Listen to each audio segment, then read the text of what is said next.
Welcome back to the Sunday Sweet podcast, where high performers share the exact habits and decisions that move the needle. My guest today once said that his plan was simple. Rewind 2 decades, 6 figures lost, and a lifetime of lessons. He's realized that sometimes the real strategy is learning to start again. James, welcome to the Sunday Sweet. No, thanks for having me. Really excited to have a chat about stuff. It's really, really lovely to have you on, and it's so nice to quickly catch up before we've hit record. So where I really want to start with you today is I'm going to dive straight in, because I remember when we first spoke, you had said a little bit about how your life was supposed to be fairly simple. Like, you had a simple plan, it was full of holes, but you knew where you were going. Can you just share with us, where were you supposed to be today? Well, this has been a repeating pattern many times. I think expectation result are always misaligned, but certainly on this one, I thought I had the right idea, the right time. The business, this is the one, this is the good one. So really sat down, made a proper, thorough plan, went through with friends, and obviously it was every single entrepreneur I've spoken to does the same thing. 5-year exit plan, 100 million revenue, they're kind of very standard kind of metrics you see in all these early things. This is what I was showing to investors and people like that to get the first funds into the business. And it's easy to explain and justify how you get there, right? Because you say, okay, so it's X% growth year on year in this channel. These new channels are opening up, new markets. We're going to start with 2 SKUs, move to 7 SKUs, and the maths works very simply. And you think, well, obviously this is how we get to where we want to be to. But I guess, these simplistic models don't factor in the difficulty of actually achieving that and the cost and expense of doing so. It's easy to say, oh, we're going to grow 30% year on year in this channel, but you've got no idea about how you would grow 30% year. You just assume it just happens because people like your product, and we've got these customers one year, we're going to have these customers next year. But then you don't factor in things like customer attrition. So how many customers stop using you, or how many of your customers go bankrupt? Do you cannibalize sales with your new SKUs, or do you add to it? Does a new brand suddenly, like someone like Buzzballs in the RTD world, suddenly enter and start cannibalizing everyone's sales, and all of a sudden it's the same thing like with building a stock portfolio. You think, okay, I'm going to get X% growth year on year, but then what happens if you get like a big event where the market goes down 20%? Then it's going to take you 3 or 4 years to rebuild to where you started from. So things like that, in a complex system, you always end up having this, like, you think you've always got a 5-year plan to exit, and I think I've got a 5-year plan to exit right now. So 5 years in, I've now got a 5-year plan to exit. So I think, it's one of these things you learn from experience, and I guess, and I probably wouldn't have the same kind of 5-year plan going into it again, but you only know when you've done it and woken up to reality, I suppose. Take me back for those past 2 decades then, because I remember your story, shall we say, not linear. You've kind of steered in and out of employment, self-employment, and I think what I'm trying to get at is how that's really affected your satisfaction in life, or your fulfillment, or what you now strive for, having learned from those lessons. Yeah, that's it's actually a really difficult one to unpack, that, because obviously, you're never really sure what it is you're chasing. You're chasing something, but you feel like it's the right thing for you. But are you chasing fulfillment? Are you chasing happiness? Where are you trying to get to? And for me, it was very simple in my head. I want to have my own business, or I want to do something for myself. I want to be working on my own project that funds me, so I don't have to work 9 to 5. I never want to work 9 to 5. I know I have to start with, just to kind of get my foot in the door, but ultimately I want to be building my own thing, and I want to be financially free so that I can get a nice house without a mortgage. I can travel and do all the things I want to do and have that kind of freedom. And I sort of saw very early on, I thought, well, if I'm only earning, 100, even say I get to 100K, I'm earning good money. Once you take tax into account, this is how much I'm earning every year. These are my bills. Well, I'm never going to have £1 million in the bank doing that way, even if I did it for 40 years. There's just not enough time. And so for me, working a 9 to 5 was just never going to cut it in terms of getting financially free. I was like, well, I don't want to retire doing the job I've done my whole life. I want some freedom in my life. So I think I was chasing freedom when it comes down to it, and the ability to do the things I want. And ironically, I'm now here 25 years later, and I probably would be much freer had I just stuck with the day job from day one and invested wisely. And but these things you don't know when you're back then. It seems so simple. Great, I'm going to build something for myself, and then you feel very powerful about that. You think, I don't want to be dependent on someone else for my income. So I've done all sorts of things. I tried writing a book. I tried directing movies. I tried opening a cafe. I tried building an app, all sorts of different side hustles and entrepreneurial projects, anything but the day job. And ironically, the day job is the one thing that's been constant throughout the 25 years that I've been doing all these things. Mm. I think today, if you're an entrepreneur or someone that's gone out on your own, and the things that almost consumes our life when it comes to books and podcasts and interviews, speakers, etc., is that almost that 9 to 5 is a bit taboo. And it would be the end of the world if I landed back there tomorrow, because that is the complete opposite of what I've been trying to chase all of this time. And I wonder if that did happen to you tomorrow, God forbid, how would you feel?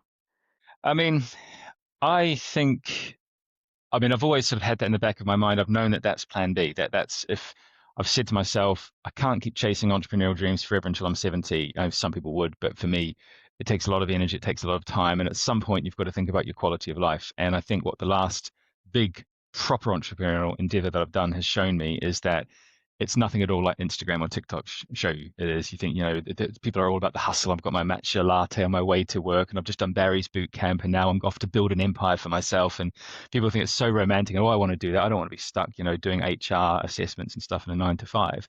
But in reality, people are painting a very one-sided view of entrepreneurship, and it's not even like that. Like for the vast majority of people, I know hundreds of people who own businesses and small brands. None of them get paid more, even what they would get if they were in a 9 to 5 job. They're all paying themselves low wages because the company can't afford it. You do way more than 40 hours a week, sort of 60, 70-hour weeks are way more normal. No weekends, no holidays, no work-life balance. And ultimately, as a business owner, you're the last person to get paid. So everyone else gets their quote. The suppliers get paid, that your staff get paid, the rent gets paid, and only if there's money left over at the end do you get a little something. So the dream, I think, of entrepreneurship is people think they're going to get super rich and super famous and super wealthy by doing it. And it's just not that at all. And because the veil has been lifted away now and I've seen that, I think that's why I've realized once this one's done, I'm done. And I'm quite happy to, in a way, to go back to 9 to 5 and say, I shot my shot. I had to go. I got as far as I could. I'm happy with what I built and achieved, but I'm not going to spend the rest of my life sleeping on couches and, staying up till 3 a.m. trying to finish financial projections. At some point you say, do you know what? There's something to be said for a really good job where your team's great, you're treated well, the culture's good, you get to leave at 5 or 6 o'clock, and then the rest of the weekend and the rest of the evening is yours. And you've got no worries. You can pop away on holiday for 3 months and completely switch off. And I haven't done that in 6 years. So I think I'd be more than content to go back to it at this point. The online world is a really funny space, isn't it? Because I think what we do see, as much as it feels completely oversaturated of this luxury lifestyle and people living the dream and complete freedom, is that really is only 1%. The majority of people don't post about their 9 to 5. And even more of the people that are trying to make it as an entrepreneur or trying to find their own success don't post it, because the likelihood is there's lots of tears, there's lots of stress, there's lots of pressure, and probably 9 out of 10 of those people actually have to go back to work. And I think we kind of need to steer the conversation away from going back to a 9 to 5 is the definition of a failure when you've tried to go out on your own. And it's actually going out on your own was the venture of finding exactly what it is you needed to find fulfillment. And I don't think we get that from those external factors of, okay, once I'm married, have kids, have a house, and own a business, that's the definition of most people's success. I've made it. Because it really isn't the case. And I think when you say that aloud as well, it sounds so simple, like, okay, Meg, we know that. But we forget very easy. You could hear exactly what I'm saying now on this podcast and say, fair enough. 30 minutes later, scroll on Instagram, see someone that said that I've made 6 figures in 1 month. Bam, you're back into that loop then, that toxic loop of what you see online. I think on that, what people have got to be really careful and what they could really take away from this is that when you see these people on Instagram and TikTok, showcasing these incredible lifestyles, yes, you're seeing the 1%, but it's not about you're seeing the 1% of entrepreneurs who are successful, because there's a huge amount of entrepreneurs who start with huge amounts of family money behind them, and they've got all the connections and contacts. Like Donald Trump is a perfect example of that. You say, oh, great businessman. Well, he started life as a millionaire. I mean, and he's gone bankrupt 3 times and has always had more money to throw at it. And I know people who, well, one of my friends, he's a marketing guy, and he's been working for startups in the beauty space recently. And there's all these like 23-year-old female CEOs of these brand and beauty worlds, bossing it around and being, the boss bitch and getting all the matcha lattes and living this lifestyle. But they've literally come from families which have got like 50 million in the bank. They're not the normal entrepreneur. Like most entrepreneurs don't start with that leg up. And yes, you might say, right, I turned over 100K last month. Okay, what was your marketing budget? Did you spend 300K to achieve that 100K? And so many people make incredible losses, and they just cherry pick the things which make them look good on social media. And so it's all very well to do 100K turnover, but what was your gross profit? What was your expenses on that? And you might find that they actually did it at a loss because they can afford to loss. And these companies are burning millions every month because they've got millions to burn. So you've got to be very careful with fact checking people on social media, and like you're thinking, this is what entrepreneurship means. I know literally hundreds of business owners. No one is living like that. No one is making that kind of revenue. No one is getting those wins. If they are, they're faking it, pure and simple. So you're obviously seeing this stuff online. We all are. You're surrounded by the same stuff that I'm surrounded by. So when you've gone through a new venture or tried something new and it hasn't worked the way you wanted it to, what gets you through? How do you come out the other side and, sit here today saying what you're saying to me now confidently? I guess you've got to, it's really making peace with yourself and what you're trying to do and where you're at and what you're trying to get to with it. Because I mean, one of the first things I stopped doing for mental health was just to stop comparing myself to competitors.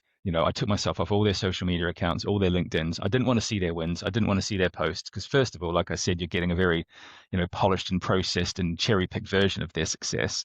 But it's also completely irrelevant because yes, they may be ahead of you, they may be behind you, but that doesn't matter. The only thing that matters is where you're at, and are you happy with where you're at and what you're doing? Because maybe you're not going to be the next Brewdog. Maybe you're not going to, get a company worth 1 billion. But, I know a couple down in uh, Cornwall actually, and they own a gin distillery. And they're not going to be making mega millions. They're not going to be selling out. They don't want to sell out. They're not looking for an exit. They want a business that can fund their family, that they can employ people in the local area, that they can have a team and a culture they love, build something that they're proud of, pay off their mortgage, and have a bit of money to go on holidays. And that's their ambition. They're not thinking, oh, I'm going to exit and make 20 million.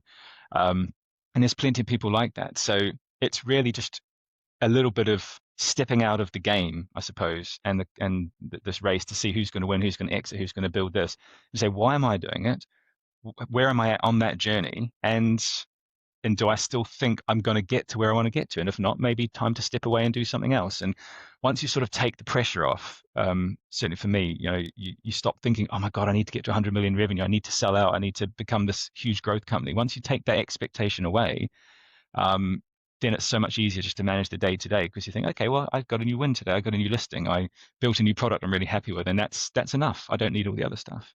I think it's a catch-22 because you almost procrastinate and get in your own way when you set yourself so many obstacles and challenges. And I used to think surrounding myself by high achievers online or successful people would inspire me and motivate me. But I think it's doing the absolute opposite. And I recently came back from South Africa, and I feel lucky every morning just waking up, being born where I've been born. And it sounds cheesy, but it really opened my eyes. And I think to have taken 29 years to get to that point is a bit sad. But I also think that we have set up this next generation and my generation to consistently compare yourself. And we always say it's the thief of joy, but it's a really, really, really hard mindset to get into and sit there and say, no, actually, I'm okay to take the pressure off, the weight off, and I'm actually happy with what I have. I was only in the kitchen, I think it was 2 nights ago, and I've got a great partner. I've got a great job. I've got wonderful friends and family. I've got a roof over my head. I'm born in the UK, and something still feels like it's missing. Am I ungrateful? Do you know what I mean? It's a weird feeling to be in. I think if you've got, 4 things you're grateful for in life, you're already ahead of a lot of people because most people don't even have that. And people do try to run before they walk. It's like dropping you down into the middle of an Olympics field with people running around, competing in 100 meters for gold medals. And you're like, right, run as fast as them, be as good as them. You've got to keep up. You've got to work as hard as them. It's like, no, you get that by building it over 10 years, step by step. You start by just heading out your front door, putting on your trainers and going for a run and enjoying it. And you start there. And if you like that, then you go to the next step and then you join a local running club. And if you like that, you keep going. But trying to force yourself and pigeonhole yourself into this end situation and be like, if you don't paddle, you're going to drown. That's not fun. That's not enjoyable. You're going to feel completely stressed. You're going to feel completely overwhelmed. You're always going to feel insecure and insignificant compared to people like that. And they didn't just get it overnight. So, empires are built brick by brick. So start with the first brick. Just start with just enjoying what you're doing, being passionate about what you're doing. And then naturally things should progress and grow from there if you're onto the right track and if you're onto something good. And then, like you said, if things start to plateau and if you run out of a bit of momentum, then you think, okay, well, what have I got? How's things going? What can I add to this? But then you add things one brick at a time. And I'm as guilty as this as anyone else. You want to rush in, you want the end result, you want to be successful overnight. I'm just as guilty as anyone else of that, but it hasn't worked for me. So, and I haven't seen it work for everyone else. And the people I do see get successful are the people, you see right from the early days. I was watching the Bon Jovi documentary the other day, and he didn't become a global megastar overnight. There was all the playing at clubs and all the back alley stuff, and just sitting around writing crap songs for God knows how many years, but enjoying it and being like, do you know what? We're happy, even if this is as far as we get with it. And I think that's the crucial bit. And that's a really, really hard thing to glamorize, isn't it? Like, I remember hearing about Ed Sheeran's story, and he used to like couch surf. He was sleeping on people's sofas. He didn't have a roof over his head. But how glitz and glam is posting that on the front of a newspaper? It's not to some people, is it? No, exactly. But I guess, with Ed Sheeran, the point is if you ask him, he probably always loved doing music. He wasn't like, well, if I don't get a big break, I'm going to give up music and I'm going to go do something else. He was like, I'm doing it because I love doing it. And I would keep doing it even if I never go anywhere. And I think that's a good test to ask yourself, would I keep doing this if this isn't going to make me a superstar or a millionaire or super successful? Would I still keep doing what I'm doing? And if the answer is no, probably doing it for the wrong reasons, which means you will never get to that point because you're doing it for the wrong reasons, not because you love it. Yeah, I absolutely love that question, because I've said it before in here. I think I was money motivated for a lot of my 20s, and I still think I am. But the difference is now I'd like to challenge myself to think differently, because I don't think I'd ever be content if I remain that way. And I think going into the new year, 2026 might be, I can feel it now. It might be one of my toughest years ahead. And I think that's because I'm going to have to accept that in order to be happy, I have to do what makes me happy rather than chasing the definition of a business success. And I think a lot of people put that down to monetary value. And I think for me, if I remain this way, this is where I'm starting to burn out. This is where I'm starting to self-reflect and be like, oh, like, where am I actually going? And you feel lost and you spiral. Yeah, I think I need to take a step back and focus on me. I've been putting everything else first in my business and working other people's businesses and doing what's best for them. And I think it's about time that before I hit 30, I make a change. And it's a really hard thing to like hold the mirror up in your face and say, you've got to do this, because I know, I'll say all this now, and in a few months' time, those months will be hard, but I have to be uncomfortable in order to grow. I think one of the things which helped me the most, and it's probably the quote I cling on to more than anything else in the world, and it's so crucial for people to really understand this, is that what motivates the vast majority of us, if you really drill down far enough, past the money, past that, it's happiness. Like, people think having money will make you happy. That's why you want money. But at the bottom of it all, people just want to be happy. And most people have got no idea what makes them happy or how to be happy. And so you're kind of chasing a ghost, something that doesn't exist. And the quote that I read, which really stayed with me, was a happy life is just a collection of happy moments. And most people don't allow the happy moment because they're too busy trying to get a happy life. And that's literally just sums up everything that will sort your life out, because having, when you look back over the last 10 years, you think, do you know what? I'm relatively happy. That was a happy 10 years, but you can't point to one big bang event or one achievement that caused it. It was the fact that I woke up and I had a sleep in, or I took my dog for a walk, or I had a really nice coffee one morning, or do you know what? I just walked to work one morning and there was like a beautiful bit of leaf fall going on. And it's those things en masse, when they all happen, like, 5,000 happy moments over 10 years. In general, it's a really happy life. You can't get happiness because you suddenly get £1 million in the bank, or because you suddenly exit a business, or because you find love. One thing can't bring happiness. It's got to be consistently little things over time. So just make sure that you're allowing the little things and you're not giving up all the little things in pursuit of some goal that you think is going to give you this illusory happiness. Because It doesn't. Happiness is literally just grabbing a mug of coffee. It's that Mm, simple. yeah. Tell me a little bit about maybe one of the lowest moments in your life, something that you can go back to and think, gosh, if I'd known now what I know then, it might have been easier. One of the lowest moments in my life. That's a tricky one, actually. I think probably the lowest moment in my life was when I was going through a really difficult time in my last relationship.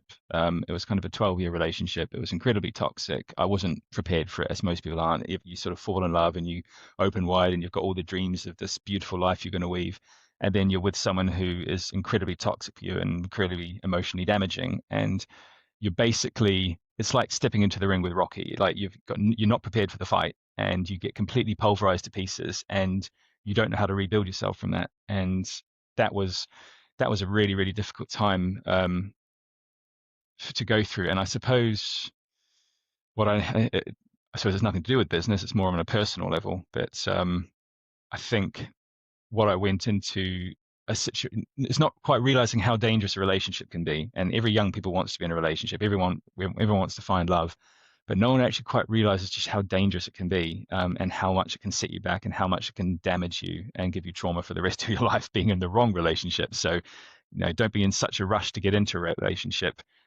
Again, it's funny because someone told me this when I was like 18 and I didn't really listen hard enough, but it was stop trying to find the perfect person, focus on being the perfect person, and just forget about the other person you want to be with. Because in the end, I was working a job I didn't like. I was, paying my way out of troubles and stress, thinking, do you know what, I'm bored. I'm just going to throw some money at something. I'm going to go on holiday, and I went into a relationship like that. And because I didn't have a real good sense of who I was, what my self-worth was, what my path was, what life meant to me, who I was as a man, because I had none of that, I was just literally just like a leaf being tossed around in the wind by this chaos of the relationship because it was all I had. But had I had more of an anchor and happiness about who I was, what I was here to do and what value I could add, I wouldn't have probably let myself be treated that way to start with. And it wouldn't have hit me so hard when someone starts emotionally damaging you because you've got a good sense of yourself. So I think do the work is probably what I would say to my younger self. Like, make sure you do the work on yourself before you even start getting to these things. You've got plenty of time, but you won't have plenty of time if you do it in the wrong order. And if you waste 12 years of your life with the wrong person, finally start doing the work at 40, 55, or if it's not 50, 45, and then realize, okay, I wish I was 20 again now with what I know now. So, even if it takes you 3 or 4 years, 5 years to figure out who you are, the earlier you do it, the stronger you're going to be. And then going into difficult situations like businesses, jobs, relationships, you'll be way more equipped for it. And it won't then knock 10 years out of your life that you'll never get back. Do you think seeing that as you do now has certainly come with time and age, or because I think it's a really hard thing and we all do it. If I could go back to my younger self and give advice, if you went back to being in your mid-20s, you do see the world very differently. And it's a thing I battle with as well. I hate that because I'm like, I do want it all now. I was you. I am you. So to sit here and tell someone that's going through that in those moments that you'll learn with time, it's true, but it's a hard thing to take. I was actually thinking about this earlier, literally earlier today on my dog walk, in that what is it that gives you sort of the peace and clarity as you get older? Because you see it a lot in people as they get older. It becomes a very common pattern that people get to this point. So what is it about age that helps people come to this realization? And I think it's when you're young, it's like you've been in school and university your whole life. You've been held back. You've been kind of imprisoned in a way. You've got rules, you've got strictures, you're wearing uniform, you've got clock on, clock off times, you've got homework to do. You're not a free person. And you're living at home with your parents. As soon as you're free, you've got your own flat, you've got your own money, you've got your own time. You literally, it's like school's out and the world is your oyster. And you open up the doors and there's this big game being played and everyone's having fun and everyone's going to clubs and everyone's spending money and driving cars and getting girlfriends and going on holidays. I want to play this game. I want to be part of the game. And you get caught up in playing the game. And I think when you get that peace and, you know, perspective, it's when you stop for a second, you think, hang on, I don't want to play this game. Let me just step outside of this game for a second. I'm just going to walk off. I'm going to do my own thing. I don't have to obey the rules of the game. I'm actually in the world. I'm going to decide how I want to play the world and what rules I want to follow. The second you stop playing the game that everyone else is playing, that's when you get the peace.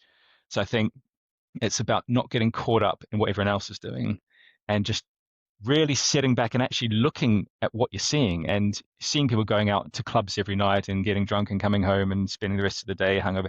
Do you want to do that? Is that actually, do you think that's something you want to do? Don't just do it because everyone else is doing it. And, oh, they're driving a car. Do you need a car? Do you want to drive a car? I mean, just actually really think about how you want to engage with life. And it's when you step away from it and you think, do you know what? I'll live life on my terms rather than following the crowd. I think that's when you get the perspective and the happiness. That's really interesting because when you hit adult life, the game then becomes the multi-million turnover company or the huge wedding abroad or the big wonderful house, the fancy car, the 3, 4, 5 kids. And the ones that don't want to play the game but then feel guilty for it are the people that have that local cafe. And what they do, just being independent and having freedom of their time and energy, running a business on their own, whether it's a huge success or not, is just about perfect for them. Or, some women that don't want children and they don't follow that traditional path. And I think we're now living in that world of, if I don't have all those top tier things that everyone in the game are playing and doing, is this enough? And I think for you it would be. But I think when you start again ticking that external checklist, you start self-punishing yourself and saying, no, that this cafe isn't enough because it's not turning over £1 million a year like the other cafe is in London. And also, I think one of the interesting things is it's like you enter adult life and straight away you're free. But what you do is you set yourself a to-do list. It's like these are all my goals. This is all these are the things I want. And your next 10 or 20 years is pursuing those goals. And so you've basically bound yourself by strict, governance and restrictions again, because everything you do has to be towards those goals. Is it getting me close to my 3 children? Is it getting me close to my million turnover business? And so you're not free at all. You're completely entrapped by it. And it's when you actually say, do you know what? Let's just clear that to-do list. Let's just put all that stuff to the side. Let's not have a to-do list. Wake up in the morning. What do I want to do? And that's what makes me happy. How do I want to spend my time? And when you start doing that, that's what you get with age. And I think one of the most important things to do is just wipe that to-do list of all your goals you think you want away, because you probably don't want most of them. You're kind of conditioned to want them. Society is telling you want them. Actually, really, go away on holiday somewhere. Go traveling for 2 or 3 months just so you can get some space and distance.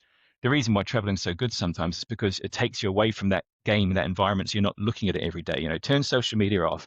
Just find out who you are and say, okay, what actually makes me happy? What do I like? Do I want to open up a dog rescue shelter? Do I want to, teach children? Do I want to go and be a powerful CEO? But they're all fine, but make sure it's what you want before you commit the next 20 of your years of your life chasing that goal.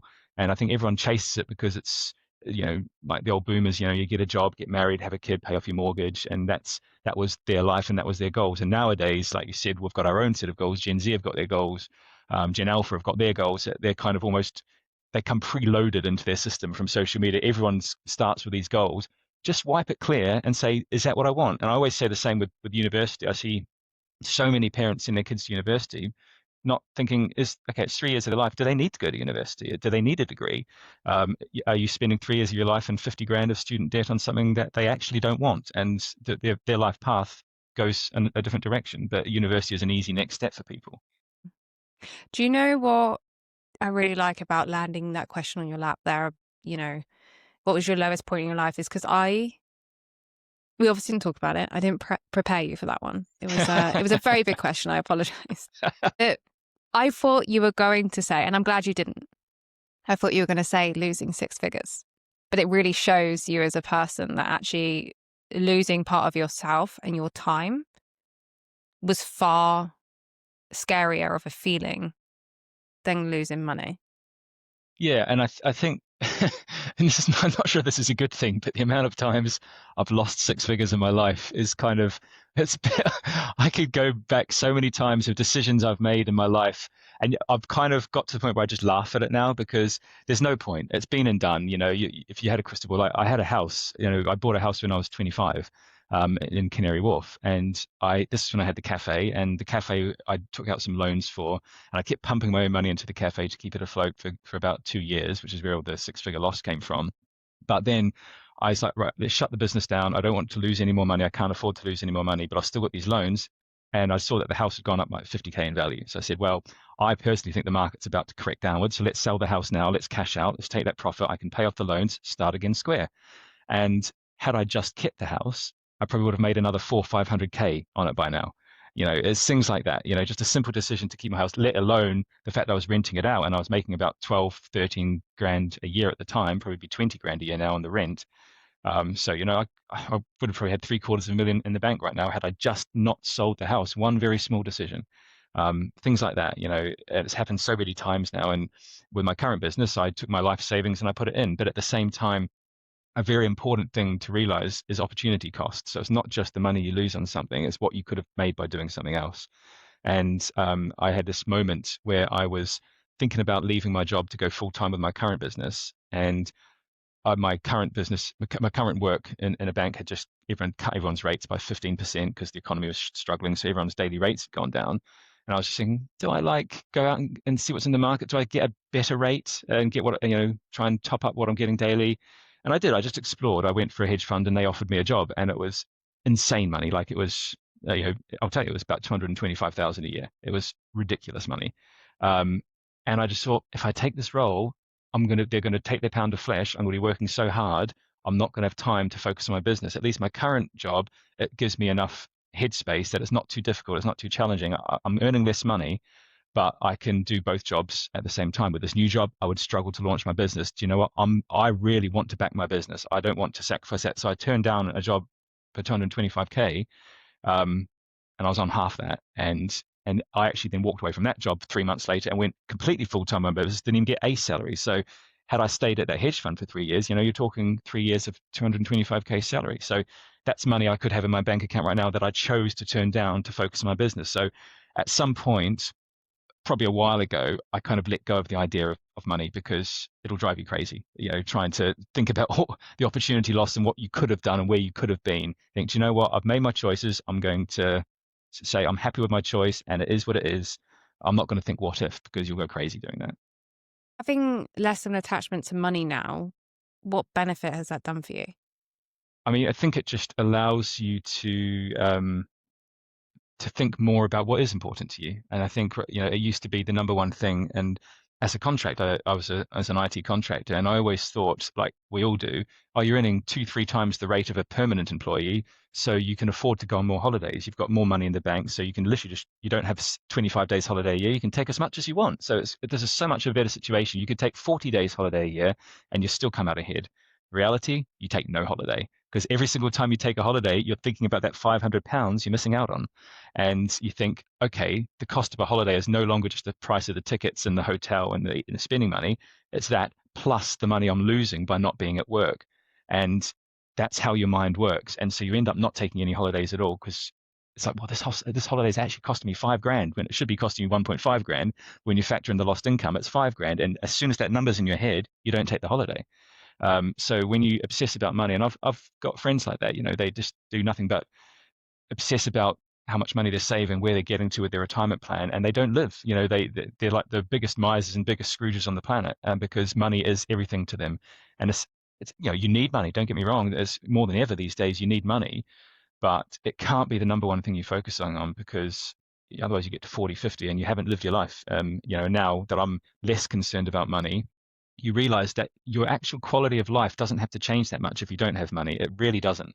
Like I've earned 30K and I've earned 180K, and your life is not really that different on either the two of those. You drive a better car, you live in a bigger flat, you go out to a nicer restaurant, and you go on a better holiday, and you still end up with nothing in the bank at the end of it. And that's really the difference between 30K and 180K. It's not life changing unless you live like you're on 30K and then put it into savings for 10 years and then you can walk away from it all with your investments. But no one does that because when you're earning 180K, you think, do you know what? I want the massage. I want the Uber home. And before you know it, the extra money's gone. I love this conversation. I think the hardest thing I've struggled to come to terms with when talking about finding happiness away from money is, and I'm sure there's people thinking it, there's, probably a billionaire that's happier than you and me combined. But is that really true? Not at all. I mean, I say this to people all the time. I think still Elon Musk is the richest man in the world. I don't know what he's worth, something like 250 billion, 300 billion. I guarantee you his only waking thought is, I want to be the world's first trillionaire. That's what his life will Yeah. be obsessed with doing. He's not, that's more money than 10,000 people could spend in a lifetime, and yet he won't be content. And it's just it's how it works. You always, I've watched programs on billionaires, and it's always, oh, my kids are going to a better school, I've got a bigger yacht. You just can't win it. There's always more. There's always another thing. Every time I got to 100K, and, oh, but I could get 150. Now I could get 180. There's always more. You're never happy with that, and you've got to be happy with what you've got. And you've got to just remember they're just numbers on the screen. It's just like zeros, ones, twos. That's all they are. It means nothing more than that. You wake up, you've got air in your lungs, you've got the world out there. You've got to choose to get out of bed. You've got to choose to get dressed. You've got to choose to eat breakfast. You've got to choose where you go. And those choices are what determine how enjoyable and how fulfilling your life is. And most of it doesn't need any money. It really doesn't. And even if you woke up one day and you were bankrupt and you had zero in the account, you could still wake up, you can go for a walk, and and the world doesn't change just because you've got zeros in your account instead of ones. Can you take me back to that moment when you were in your garden and what you were doing was melting away your stress, and it's now what you've turned into a business venture? It's that passion you've turned into your future. Yeah, I think that's probably why it's so different, because I've always been like proactively trying to come up with business ideas, and this one I was sitting on for about 8 years before it even twigged to me to turn it into a business idea. So I initially, the first time I ever went to Ibiza, I went there to watch the sunset and have a cocktail at Cafe Mambo. So I got my mojito, and then they started playing the music and it all wound down, and everyone went completely dead silent, like that scene from City of Angels with Nick Cage, and everyone's just staring at the sunset and quiet, just watching it literally go below the waves as you're watching. And then everyone claps and it's amazing. And the music was beautiful. And I was just like, that was literally like the most meditative, incredible experience of my life. I'm so happy right now. And so, of course, when I went back every night on my holiday, and then when I came back to London, it's like, well, I can't stop doing this. So I started just learning to make mojitos myself, and I would rush home from work on the train, go and sit up my roof down in Surrey, and just watch the sunset over the Surrey hills, drinking my mojitos, finding Ibiza songs on Spotify and playing them on a Bluetooth speaker. And when it got cold, I'd bring a blanket up, and I just did that for like 4 or 5 months until it literally got to the point where once daylight saving changes, it's dark in the office before I even leave the office. So then I started taking 10 minutes in my office just to kind of put some music on and go and stand in the corner of the office looking out the window at the sun setting over London. And I became obsessed with sunsets. And obviously you can't drink in an office, but I would have if I could have. And so I just did this for like 7 or 8 years, and I became obsessed with chasing sunsets wherever I went. And I'd go down to Clapham Common and take all my friends. And obviously I wanted us all to drink mojitos and listen to music and watch the sunset and have a snack platter. But I couldn't mix mojitos down at the park, so I put them into bottles and bring them down and just pour them out into glasses with ice for everyone. And I was doing this for like 7 or 8 years, and I never thought that there was a business related to that. I just thought, I'm just weird, I'm quirky, like no one else wants to do this. I'm just a little bit odd like this. And I think I was just doing my usual thing, having my wine down in with a margarita in the garden, just dreaming of that time I was back in Miami poolside, listening to the DJ play the music at a party, and just feeling like, yeah, I can kind of feel that vibe. This margarita is taking me back there. And then my girlfriend at the time, her sister, wanted me to do cocktails for her wedding. And I was like, oh, okay, wow. And she was like, well, yeah, your cocktails are literally just so much better than anything we've ever tasted before.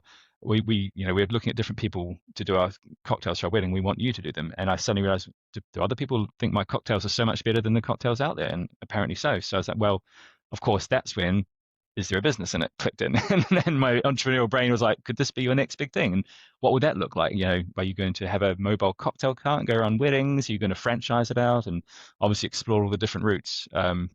And then I read a book which kind of really helped me narrow down the focus of what I should be concentrating on to make it a successful, viable business.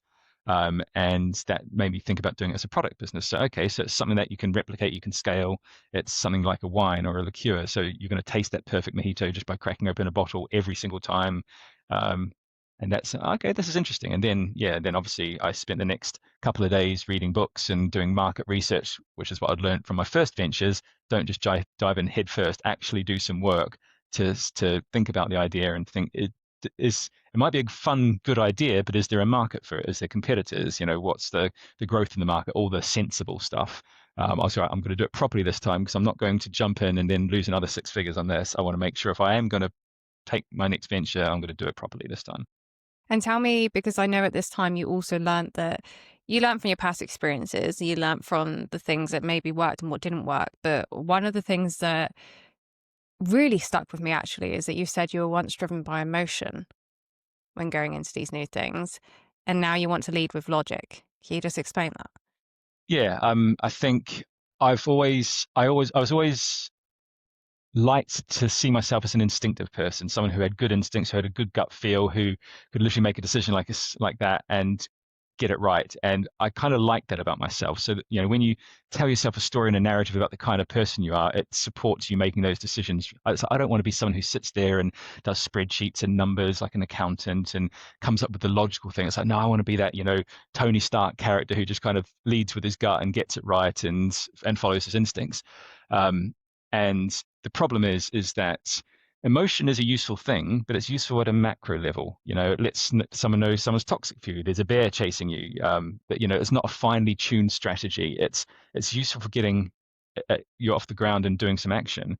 But like an example of this is this is one of my lowest moments actually, to be fair, going right back. Um, I thought I was like I could figure out the blackjack system. I was like, I think I could find a way that this works. So basically using maths, it's a very simple system, and probably anyone listening has probably heard of it a million times over now. But it's basically, right, you start by betting a pound, and then if you win, great, you've won a pound. If you lose, fine, you lost a pound. Next time you bet a pound plus one. And so every time you basically bet what you need to cover your losses plus an extra pound, and eventually you will win. So like with roulette, for example, if you do black or red, eventually it's going to be red. And so you've just got to keep doubling and plus oneing your bet long enough. Eventually you make your £1 profit. It might take one spin, it might take 10 spins, but eventually you make it. And surely this is a watertight system. This is going to make you money. So I sat there on a online casino and I was like doing this for like 3 hours, and I ended up with like £2,000. I was like, wow, this actually works. This is incredible. So I went back the next day and made like another 1,000. I was like, this is phenomenal. So the third day I went back, and I think I got up to like 12 losses in a row. And then by this point, obviously this is where maths works against you. So if you're doubling all the time, all of a sudden I had to bet £1,000 just to stay in for the next hand to cover my losses. I was like, but I've lost 11 times in a row. I can't lose a 12th time. I lost a 12th time in a row. It's just like, shit. Okay, and then instantly I was like, right, don't think about it. Just bet 2,000 on the next one. This is the system. You've got to stick with it. Lost again. Okay, and now I'm like back to where I started. I've lost all of my winnings, and I'm like, okay, just don't fear.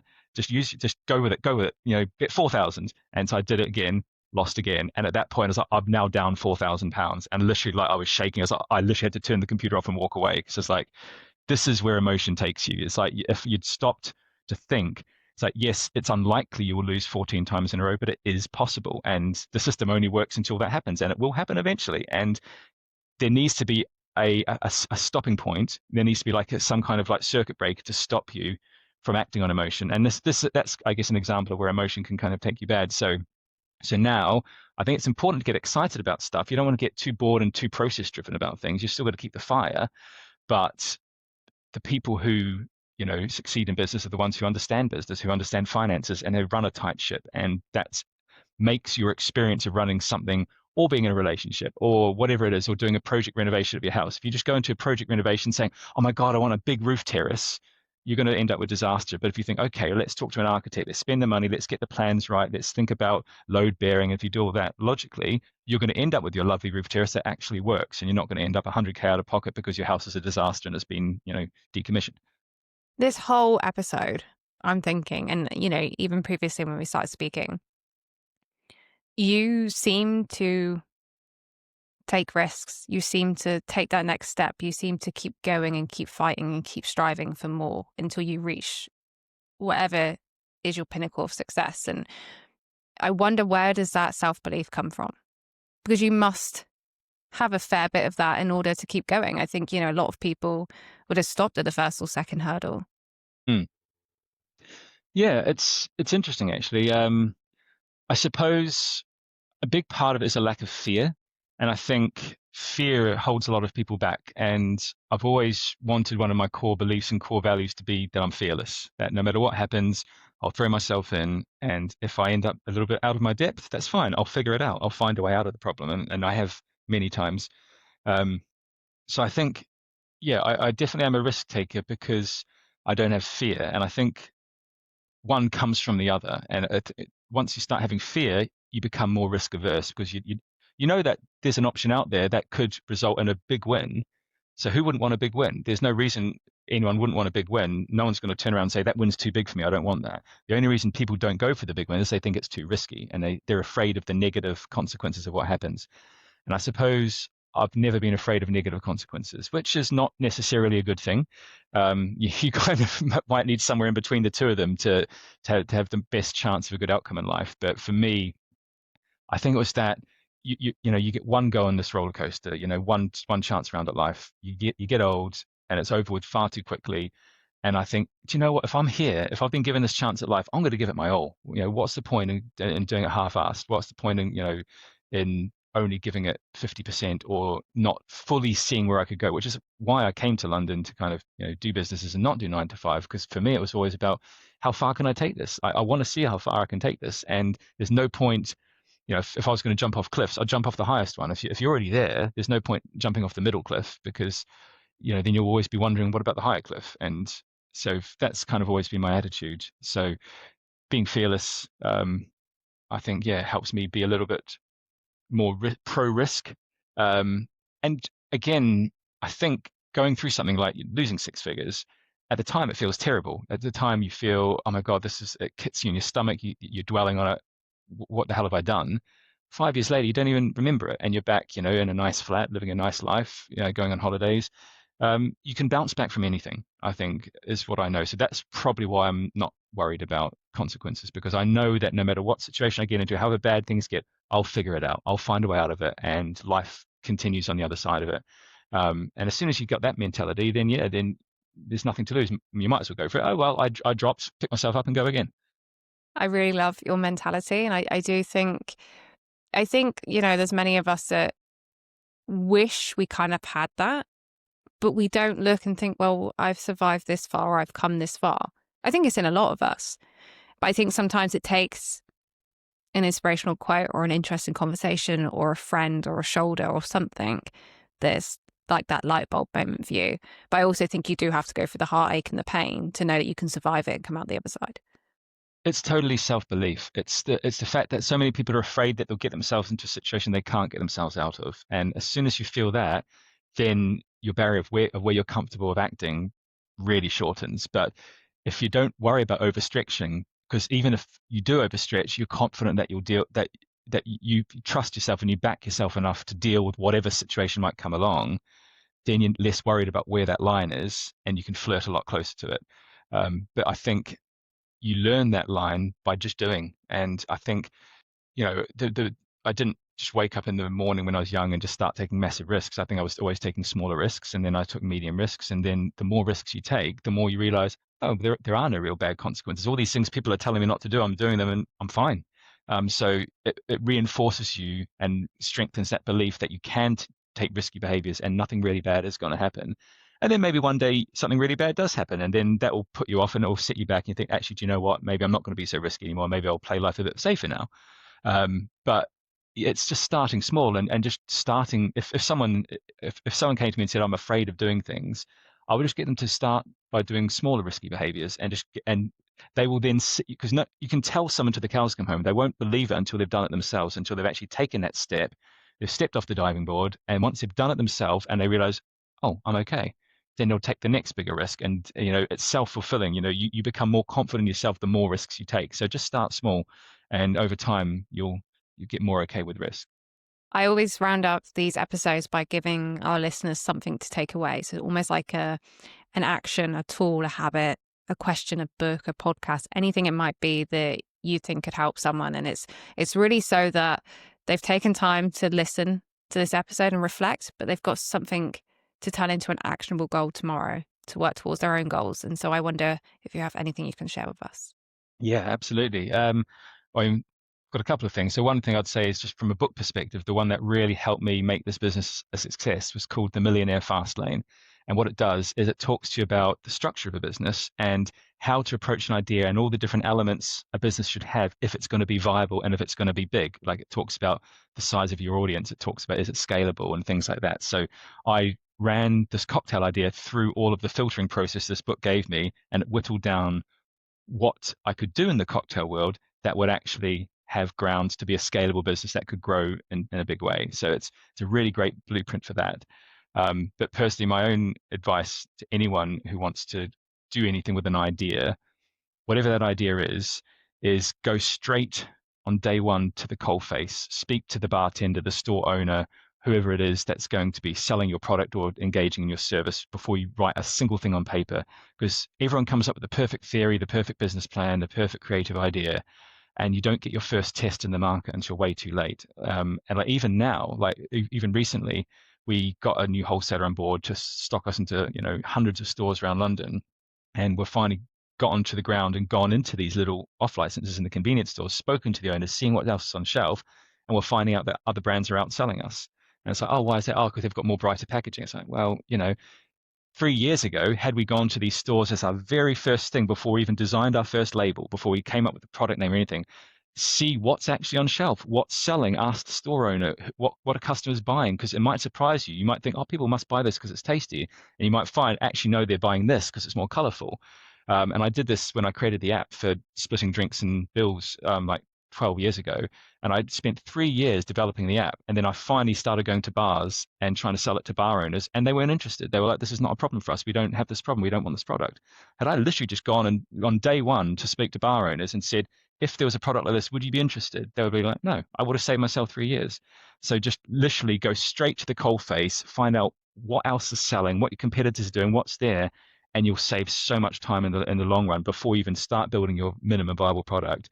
Figuring out where it fits in the market and how it's actually genuinely going to be received by people buying it and how it's going to compare with what else is out there. And does anyone want what you're selling? Find that out before you spend a day on it. That'll be my advice.